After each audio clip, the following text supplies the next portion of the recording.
Good morning, everybody. I'm going to start going over the documents for the imperialism and nationalism in the Middle East assignment. The first one will be the Sir Henry McMahaon Letter to Hussein bin Ali, and then I will do a second video with the Sykes-Picot Agreement, and then finally one on the Balfour Declaration. And when I do the Balfour Declaration, I will kind of do the wrap-up for the documents there. So, what we're going to do is exactly what the directions say up here, is that we're going to examine each of the following documents, looking at the promises that the British made during World War I, and then answer the questions, and then assess what each document might mean about the fate of the Middle East after World War I, and how each of these agreements work with the others. After completing each document, there'll be a chart on the bottom, and we'll go over that after the third video. Okay, so let's move into Sir Henry McMahon's letter to Hussein bin Ali, and it starts off with some context for you, and it goes through, and I'm not going to pull the chart up, I'm just going to work through the chart using this reading. So who wrote the letter? It is Sir Henry McMahon. Right here, there's his picture, and it tells you right here who he is. Okay, and I'm just going to set up my highlight colors. Okay, he is the British High Commissioner for the Middle East. Okay, and he wrote this letter in 1915. Very nicely done there, you can see. So there's 1915, British High Commissioner, and this is kind of what you want to do as you go through your document, okay, to help you pull that stuff out, okay. And this is a primary source. All right, so this is, and it's also a letter, as it tells us up here on the top, that it is a letter.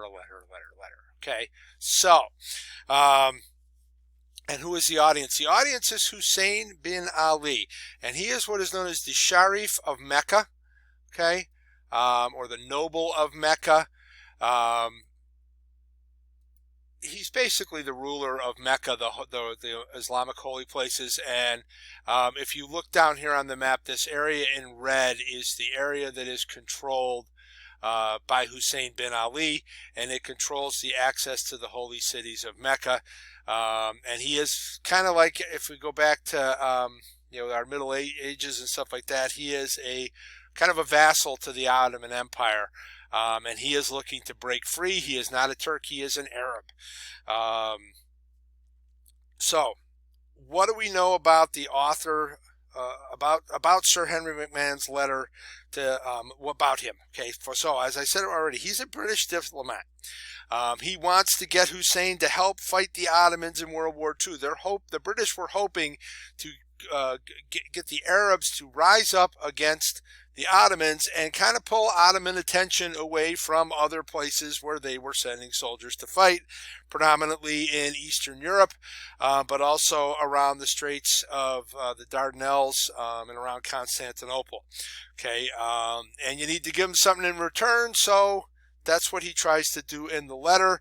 And you have to remember that this letter was written during World War I.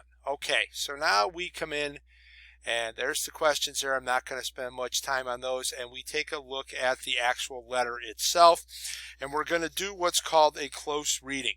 Okay, so I'm going to go through and read through this, and then I'm going to pull out the questions and walk through it. So it says, October 24th, 1915, I have received your letter with much pleasure, and your expression of friendliness and sincerity have given me the greatest satisfaction. Okay, so that's, your kind of your standard introduction. Where we really get into the meat is down here in these sections here. Okay, so he says, as for those regions lying within those frontiers wherein Great Britain is free to act without detriment to the interests of her ally France, I am empowered in the name of the government of Great Britain to give you the following assurances, and an assurance is a promise. Okay, and you can see the other vocabulary words on the right-hand side. And make the following assurances, and make the following reply to your letter. Great Britain is, number one, Great Britain is prepared to recognize and support the independence of the Arabs in all the regions within the limits demanded by the Sharif of Mecca. Meaning we're willing to support them within the limits demanded, meaning with letting you be in charge of this.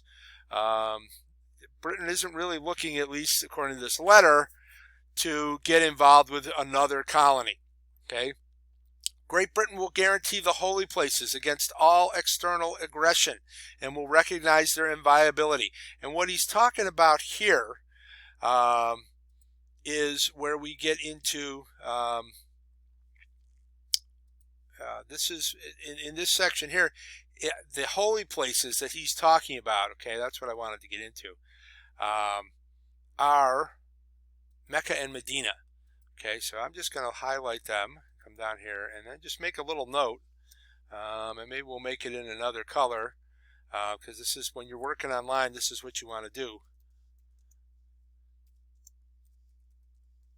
So those are the two great Islamic holy cities, okay, of Mecca and Medina. So they are guaranteeing his inviolability, that they're secure from destruction or violation, and that the British have no claims on them. When the situation admits, Great Britain will give to the Arabs her advice and will assist them to establish what they may appear to be the most suitable forms of government in those various territories. On the other hand, it is understood that the Arabs have decided to seek the advice and guidance of Great Britain only, and that such European advisors and officials as may be required for the formation of a sound form of administration will be the British, meaning you're only going to talk to us, you're not going to try to play us off against other countries. And with regard to the vilayates of Baghdad and Basra, now these are the two cities of what is modern-day Iraq, much farther to the north. I'm not sure even if they show up on the map up above. Yeah, we're talking about this territory over here, really. Baghdad and Basra, right in there, in here. Okay, these are Baghdad and Basra. Whoops, I don't want to move that around too much. Okay.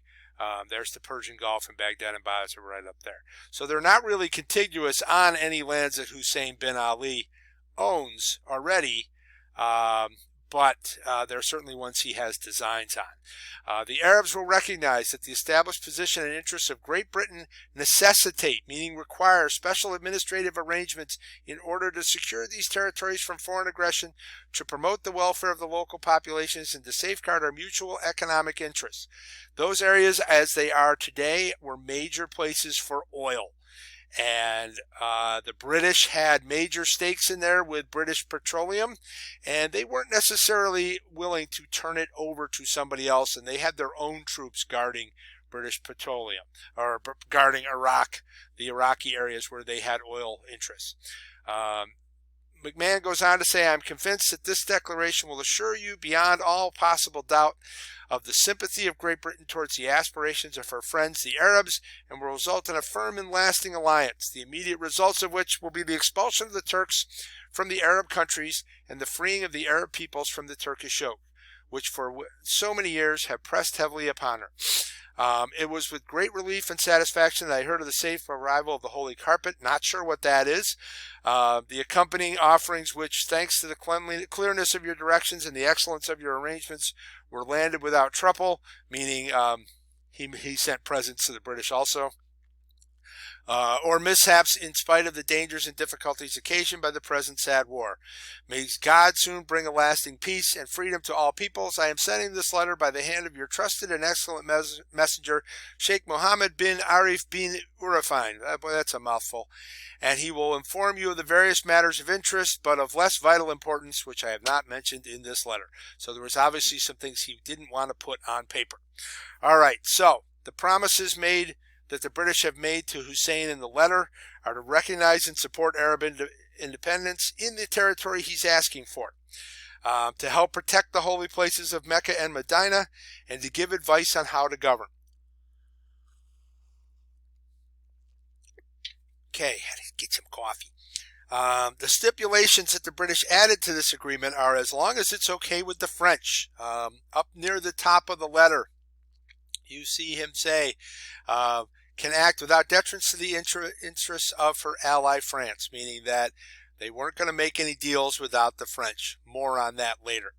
The Arabs can only work with the British, and that Basra and Baghdad in modern-day Iraq require a different arrangement.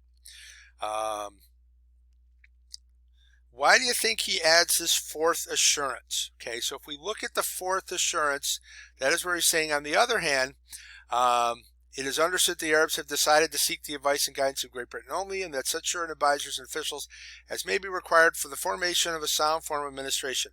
I think that's trying to really keep him from playing, the Sharif from playing one side against the other. And then we look down here on lines 29 and through 31, where he states that one of the effects of the agreement will be the expulsion of the Arabs from the Turks from Arab countries and the freeing of Arab peoples from the Turkish yoke, which for many years has pressed heavily upon them. What does this mean? Is that basically that the British and the Arabs are going to defeat the Ottomans and remove Ottoman rule that has been over that part of the world really for the better part of 400 years. It suggests that the Arabs don't necessarily like Turkish rule, which may be the case, but they are also fellow Muslims, so there is some tie there. The Sultan still holds the title of Caliph, which is the leader of Islam. So why would he have included that? He put that in there to make sure that Hussein agrees to fight the Turks and that he is on their side. Okay, and then finally, identify the author's purpose for writing this document, and how does the author's purpose impact the reliability of the document. And this really is the big reason why we review this document, okay?